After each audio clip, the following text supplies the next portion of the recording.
Sir ये हालात हैं गली के, आप खुद ही देख लें। ये घर जो हमारा है ना, बाकी घरों से ऊंचे, वो देखें सामने पानी गया हुआ है, ये देखें इधर भी गया हुआ है और इस साले में भी गया हुआ है इस तरफ। ये देखें ये हालात हैं गली के, और अभी तक आप लोग आए नहीं हैं। फिर आप लोग इसे कैपिटल बोलते हैं, ये कैसा कैपिटल है?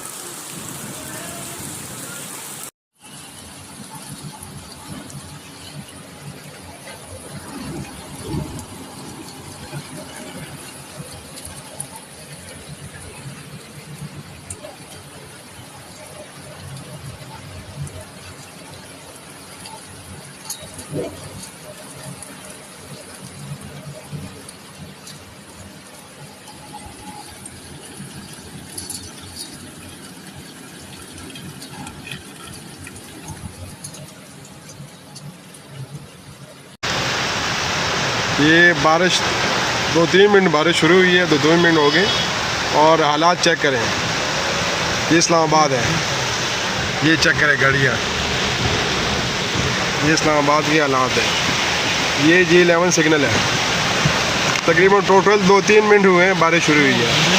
ये चेक करें जिस तरह सैलाब आया हो।